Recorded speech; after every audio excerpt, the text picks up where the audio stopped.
มาสูงพี่น้องใต้แผ่นดินใหญ่ค่ะมาหอบเงากันแทงวันหนึ่งในวันที่25 เดือนธันวาคม2020ค่ะไปแล้วค่ะ21 ปาก 14นี้คำขึ้นในวันอังคารเนี่ยเนาะข่าวยาม10:32 นาทีค่ะดำเนินถึงไทยมาหอบเงากันทางข่าวใจหนุ่มทางปอกหนึ่งเนี่ยเนาะในวันที่คำขึ้นในก็ข่าวใจหนุ่มแต่มีหัวข้อข่าวมาเนี่ยพี่น้องปปันแห้งเฮาข่ากว่าจำกันแทงข่าวหัวข้อข่าวที่1จอมซึกหลงยอดซึกฮอดแผวตีเวงตนตีฮบทบหลายหมู่หลายจุ้มบาไหนหัวข้อข่าวที่2ซึกมาน10 ต่ออายุลองต้องหนึ่งซึกกึดตึกไผ่เหลวแทง1 เหรียญและซึกมานเตอำเปิดปังตึกไหนนั่นอำมีเผอฮัดหลาดบาไหนหัวข้อข่าวที่3สังบาก้นเหตุการณ์ลุ่มลาวากาเมืองไต้ยันเงินตาเฮ็ดหมายฝังตึงลาดเอาตั้งผิดไหลอยู่ว่าไหนค่ะก็อันตั้งสุดเนี่ยเนาะสองเดือนแต่ค่ะตกใจสังยุทธภาใจหนุ่มเนี่ยก็กดติดตามอย่าก็กดปันที่เห็นทางกำหนึ่งเปลี่ยนมาปันแห้งสังยุทธภาใจอย่าหนุ่มยอดโตเลยงามแล้วแต่ค่ะแต่ละหันข่าวอันตั้งเปิดอย่าก็อันตั้งสุดค่ะค่ะก็ยินดีกับใจถึงเนี่ยน้ำตั้งแต่ค่ะเปลี่ยนเข้ามากดไลค์กดแชร์กดติดตามปันช่อง YouTube ข่าวใจหนุ่มอยู่กูก่อนค่ะค่ะเขาเข้ามาด้วยหัวข้อข่าวที่1อ่อนตั้งสุดค่ะจอมซึกหลงยอดซึกฮอดแผวตีเวงตนตีฮบทบหลายหมู่ยาวก็หลายจุ้มจอมซึกหลงยอดซึกหัวเป่าของเสียขึ้นจึงได้ตับซึกจึงได้อาเสียอันฮอดไว้อยู่ตีเวียงหลงตนตีเข้าตั้ง3-4 วันในหาพบจุ้มก้นหนุ่มปาฏิการเมืองก่อเล็กหลายจุ้มตรงวงคนสาวเคยในเมืองไต้เจอไหนไหว้ปังกลมหลงปังหลง21 ปากปีประกำทน4ย่อแต่เอาวันที่22 เดือนธันวาคม2020ต่อถึงวันเหมือนในจอมซึกหลงยอดซึกหัวเป่าของเสียขึ้นจึงได้ตับซึกจึงได้อาเสียฮอดว่าอยู่ตีเวียงหลงตนตีเสหับฮบทบปาตีนกยุงปาตีสังสีปาตีไต้จุ้มเจ้าคือไต้ปะโออังซาธนูอีกซุ่มคนหนุ่มไต้ก็ลิกลายไต้ในเมืองไต้ปัจจันแต่ไหลเจเวงผู้อยากคนหลงเจอมาฮบส่วนโตก็มีตีฮบกันแต่เป็นตีหมู่วานเหมือคอมพานีหลายคำเวียงตนตีใจคือเหลียวหัวเป่าจุ่มคนหนุ่มใจแอดไหวโอว่าอันเฮาคากว่าหบกันนั่นหลายก็มันเจ้าหลายอุบลัดหลายเจอหลายลองอันลำลองแต่มันเจ้าตึกโซนว่าตีตนที่เฮาขาในจอมห่านขายโคแหล่จอมเฮินเยและสังเจอไหนเฮาอ่อนกันแต้มดิกใต้เฮาติดเสือไว้มันเจ้าปันแห้งการดิกลายใต้แต่ย่อก่ออุบไข่ไหนลองไล่กว่าเขาหอมปังกลมในปีต่อเจ้าไหนว่าไหนซุ่มไตในเวียงตนตีเจ้าก่อฮบทบจอมซึกหลงยอดซึกในวันเมื่อวานไหนมีครูสอนหลงดอกเตอร์ใจอ่องชั้นลงใจเงินปาติเสฝึกอีกผู้อยากก้นหลงนักก่อเล็กลายหลายก่อต่างเจ้าคืออันอำใจปาติเสก่อฮบทบก็มีอันอยู่เนื้อ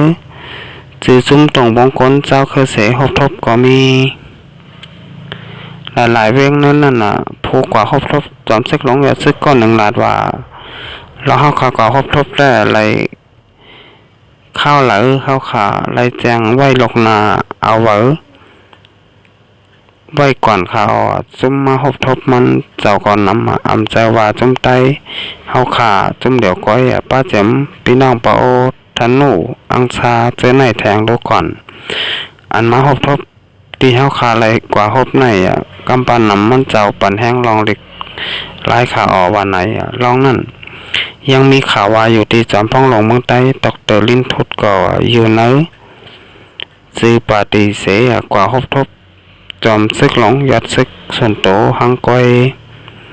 เจ้าซึกเคอผู้ขานปากตับซึกซึ่งใต้อาเสียแดดลาดว่าลองว่าจอมพ่องหลงเมืองใต้ดร.ลินทุด มาฮบไหนนั่นน่ะเฮาขายยังอำไปไล่โหจอมค่าว่าไหนข้าวตั้งตอมซึกหลงอย่าซึกปอกกำไหนลูกดีหลายได้แรงกว่าดีในปีต่อตั้งแต่วันที่9 เดือนธันวาคม2020ถึงวันที่19 เดือนธันวาคมถึงวันที่19ถึงวันที่21เนี่ยเนาะเดือนธันวาคม2020ขนาดปางกลมหลงงามเย็นเมืองหอมตุ่มปางกลมหลงปางหลง21หอปากปีปอกกำถอน4ในวันที่19 เดือนธันวาคม2020นั่นน่ะทุกยุกย่องขึ้นฮอตหมอกลัดข้อความเปิดปางกลมปางหลง21หอปากปีไว้นั่นน่ะฮบทบเจ้าหน้าที่ลมต่างเมืองอเมริกันเมืองไทยอีกมึงวันตกหลายมึงข้าวตั้งกำไหนมีข่าวไว้ว่าเตปอกขึ้นเงาจึงไหลได้แรงในวันที่26 ล้นทน82แห่งเศร้าในยาวว่าไหนเอาค่ะอันนี้ก็เกี่ยวกับได้ลองตอมซึกหลงใจซึกเนี่ยเนาะกว่าลูกที่ในปีต่อมาก็มาเวทีเวียงหลงตนตีเตียนเป็นเงาจึงหลงมึงสันดาจึงแต้วขาก็ว่าไหลเนี่ยเนาะมึงหลงตนตีอันซึกมันเขาห้องว่ามึงตองกี้ในนั้นฮะเนาะเอาขาในก็ไหลฮบทบไหลหมดไหลจุ่มมาได้เป็นจุ่มคนหนุ่มไต้เกาหลีจุ่มปาตีไต้เยี่ยวก็จุ่มปีน้องหลายเจ้าเคยเนี่ยมาได้เป็นปีน้องปาโอเกาหลีปีน้องทันนูอังซาจากวัดเจ้าไหนเนี่ยเนาะไหลหมดไหลจุ่มอัมบาคนหนุ่มอัมบาคนเฒ่าเนี่ยเนาะมาฮบทบจอมซึกหลงยัดซึกเนี่ยเนาะหกเป่าหลงของเสียคนจึงไตตีเพียงหลงต้นตีเนี่ยเนาะอันนี้ก็เอาค่ะอันนี้ก็เป็นลองลีเนี่ยเนาะก็ว่าแต่เต้เขามือในเมืองสันดาจึงไตเจอลองไงสังว่ามีเตอร์ตั้งมันเนี่ยเนาะอยู่ลีเสียใครเขามือนั่นไหลเนี่ยเนาะสังว่ามีเตอร์ตั้งแต่เต้เขามือนั่นเนี่ยเนาะก็หยาบอยู่เหมือนกันค่ะอันนี้ก็ว่าเป็นลองลีทางลองหนึ่งเนี่ยเนาะเตียนจอมซึกหลงยัดซึกเนี่ยเนาะไหลมือหบทบกุนานคนเมืองบาดได้เป็นปฏิการเมืองเจ้าก็เจ้าไหนเนี่ยเนาะออกค่ะอันนี้ก็เป็นลองลีตอนตาจอมซึกหลงยัดซึกเนี่ยเนาะแต่ไหลหบทบอุโบกันตั้งคนบ้านคนเมืองเนี่ยเนาะออกค่ะจะเป็นมาเตอร์แทงหัวข้อข่าวที่2ค่ะซึกมานสืบต่ออายุลองต้งหนึ่งกึดตึกฝ่ายเหลียวแทงหนึ่งเหรินและซึกมานเตะเปิดปางตึกในนั้นมีเผอฮัดลาดว่าไหนซึกมานปูนเผาขึ้นลือลองต้งหนึ่งซึกกึดตึกฝ่ายเหลียวในข้าวตั้ง3 เหรินปลายนั่นจำเส้งยาวแหล่เมื่อเหลียวซึกมานสืบต่ออายุแทง1 เหรินเสซึกมานเตะเป็นปางตึกตั้งจุ่มยิบกองกลางเจ้าเคินในนั้นมีฝาเหลอจุ่มเหลอหับห้องไหนอยู่ยาวเมื่อวันที่24 เดือนธันวาคม2020ค่ะเดือนเก่ามาเขาคอมพิวเตอร์2 1 ปัก 14นี่ซึกมันปูนเผาว่าเด็กกึดตึกลองตึกตรงหนึ่งซึกกึดตึกฝ่ายเร็วตั้งแต่เอาวันที่10เนี่ยเนาะเดือนธันวาคม12 ต่อถึงเดือนธันวาคมมาถึงวันที่31 เดือนที่82 เสียงไหนเนี่ยเมื่อเร็วเตะขึ้น10ต่ออายุแทง1 เหรียญบ้านไหนเนี่ยเนาะเอาค่ะอันนี้ก็เตะเป็นลองเตะฮืออันบ้านนั้นมีเผอหับฟ้องแลหับผู้ไหลเนี่ยเนาะก็ว่าเขาขาดแต่แล้วว่าเมื่อก่อนป้นมานั่นเนี่ยเนาะมันก็มันแม่นเมื่อนังตีเขาปืนเผาไว้นั่นเนี่ยเนาะปืนเผาลองหนึ่งหลายเหตุหลายสร้างเขาซ้ำเป็นทางลองหนึ่งเนี่ยเนาะเอาค่ะในเขาย้ำกึดตึกลองต้องหนึ่งซึกกึดตึกฝ่ายเหลวของซึกมันป้าองตีจุ้มก่อการให้ตั้งแต่วันที่10เนี่ยเนาะเอาค่ะในเขาตั้ง3 เดือนเนี่ยเนาะเตหมดยาวเนี่ยเนาะยาวก่อซึกมันเต10 ต่อกว่าแทงเหรียญนานในแทง1 เหรียญเนี่ยเนาะเอาค่ะอันนี้ก็เตหมันแมนเตอยู่ค่ะ5มันแมน5อันบ้านนั้นก็ลำคัดไว้หยับเนี่ยเนาะก็ว่าไล่สร้างซึกมันเขา พี่น้องแต่ค่ะนี่ก็เต็นไรหู้ไรหันอยู่ลัดตั้งตกซ้ำกว่าตั้งออกเนี่ยเนาะเพราะลาดวัดดีกว่าตั้งเตอซ้ำกว่าตั้งเหนือเนี่ยเนาะอันนี้ก็ถอมหูไว้หูก็ดีอยู่เนี่ยเนาะอย่าไว้เมามังเนี่ยเนาะอย่าหยุ่มซึกมันง่ายๆเนี่ยเนาะสมมติค่ะหยุ่มซึกมันเขาง่ายๆเนี่ยก็จางเตตกล็อกซึกมันได้ง่ายนั่นค่ะเขาค่ะหยุ่มพองก็หยุ่มพองเนี่ยเนาะเอาค่ะมันนะคะใจหยุ่มเนี่ยก็เป็นคนบ้านคนเมืองก้อนหนึ่งเนี่ยก็หยุ่มเหมือนกันฮะว่าลองซึกมันเตเปิดปังตึกจู้เส้นมิดกองกลางเจ้าคืออันบ้านนั่นเนี่ยเนาะก็เอาค่ะได้หันมาป่วนมาซึกมันป่วนเผากึดปังตึกไผ่เดียวเสตาเนี่ยเนาะก็แฮนซึกหลอดตึกบาได้เป็นดับซึกของเสียคนจึงได้เสียได้บาได้เป็นซึกที่อันยาวบาได้เป็นซึก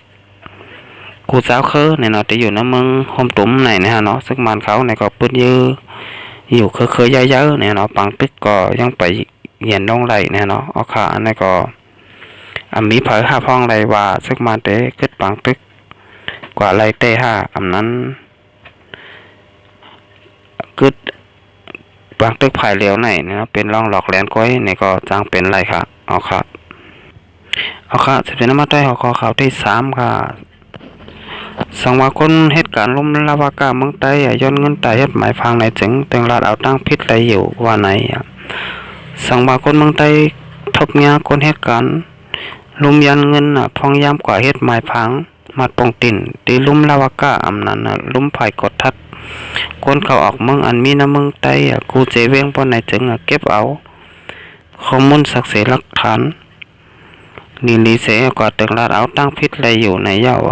อ่องมิ่นผู้คือกลุ่มที่สั่งห้องการกดทัดคนเขาออกเมืองและลาติสิข่าวว่าสังมาคนเหตุการณ์ลุ่มลาวากายันเงินแต่เฮ็ดหมายพังไหนเอาศักดิ์สิทธิ์หลักฐานลีเสตึงลาดไรอยู่สังว่าทพันลองยันเงินแต่จึงเตเอาตั้งพิษคนเหตุการณ์ลุ่มก็นั่นจอมหนังไม้มีจึงเมืองกว่าในเย้าอ่องมินสืบลาดว่าคนเมืองใต้กำปันฮัดกว่าเฮ็ดหมายฟังมัดปองติ่นในลุ่มหังก้อยเสกำพ่องจางคนกลางเสเฮ็ดหมายฟังกันแลคนกลางก็เตไลปันตั้งนำในเย้าลองอันจางคนกลางเสกว่าเฮ็ดหมายฟังตีลุ่มนั่นเฮ็ดทำมีลองปองใจกันขึ้นมาตั้งนำบ้านไหนจังสู้คนกลางกว่าเสกว่าเฮ็ดหมายพังแต่ได้ไล่ปันกาลายวันกาข้าวพักกาน้ำเน่งน้ำหวานกาน้ำมันรดเจอไหนป้าไหนเย้าคนเวียงตนตีก็หนึ่งลาดว่าตอนหนังรุ่มลาวากาอันมีที่วิ่งหลงตนตีก็พวกก่อเฮ็ดหมายพังมัดปองติ่นยังเฮ็ดการเทิงเผื่อเจ้าเตไลกำไรกว่าตีลุ่มกว่าต้องตักเสจังเตไลมาว่าไหนกำพองก่อนลาดว่าสอนให้ตีลุ่มลาวากาเฮ็ดปันหมายพังมัดปองติ่นแลว่ามุ่งห่อเฮิรนเองทองจู้อะไรไว้ปอสุกสักสังก็ปอเย่าว่าไหนสังบาเขาเฮ็ดหมายพังป้อนในจึงอันเตไหลเสียงเงินในเป็นกาแค่พังกาเฮ็ดพุ่นเหมือนแลกาเจ็ดเลือดเจอในก้อยเลอเสนั่นโลเสียงเงินสังในเย่าว่าไหนเอาขาในก็อิงเอามาที่ข่าวของเว็บไซต์ได้แล้วเต็มต่างไว้นะฮะเนาะ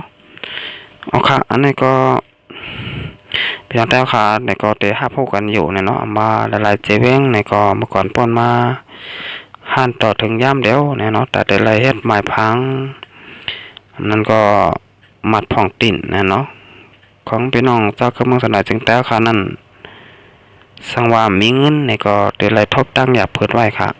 ก็ว่าป้อมมีเงินในก็ลุ่มลาวากาในก็เตะเฮ็ดปันใดกำเดียวเนาะในวันเดียวไหลเนาะต้องแต่ค่ะในก็เตะไรเปิดข้าวย่ำเนาะข้าวย่ำมันวันนั้นก็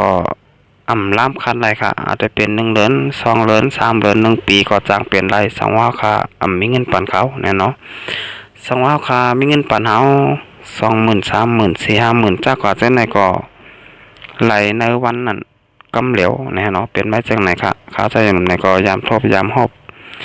ยามยามเมื่อเฮ็ดมาอย่างเหมือนกันเนาะ ลองเฮ็ดเบอร์กับโตหรือว่าหมายพังหรือว่ามัดของตีนไหนเนี่ยฮะเนาะสมมติเขามีเงินเนี่ยก็เดี๋ยวเลยปล่อยข้าวยามเตะๆเนี่ยเนาะสมมติเขามีเงินปั่นเขาเนี่ยก็เฮ็ดไหลในวันเดียวเนี่ยฮะเนาะเอาขาเนี่ยก็พี่น้องแต้วขาเนี่ยก็เดี๋ยวไหลหูไหลทบไหลหบไหลหันมากำปานำย่อก็ว่าไหลเนี่ยเนาะก็ว่ามันเปลี่ยนไปจังนั้นเนี่ยเนาะเอาค่ะอันนี้ก็เดี๋ยวเป็นลองเตะหาเตะอันนั้นก็เอาไปล้ำคัดไหลเนี่ยเนาะว่าสมมติมีสักเสหลักฐานตีลุ่มดาวกะย้อนเงินได้เก็บเงินนั่นเนี่ยเนาะเอาสักเสหลักฐานมันไว้เสียแลกว่าต่างขึ้นตั้งเหนือเนี่ยเนาะแต่เอาตามตั้งผิดกว่าเนี่ยเนาะบนบ่าแต่เดี๋ยวสักเสหลักฐานนั่นก็อำง่ายเนี่ยเนาะก็ว่ามันก็อยากเหมือนกันฮะกับนั้นพี่น้องแต้วคาเนี่ยก็บนบาเตอำเฮ็ดเนี่ยเนาะก็ว่ามันซุ่มข้าวย้ำเนี่ยเนาะมันก็ได้ใจข้าวย้ำเหมือนกันฮะแต่เตหาสักเสหลักฐานนั้นอำง่ายเนี่ยเนาะ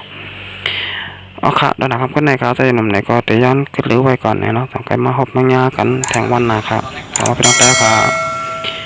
ถูกใจช่องยูทูบขาใจหนุ่มเนี่ยก็กดติดตามไปปั่นขายยาวก็กดปั่นตีเหงแต่งกำหนึ่งมาส่งครับ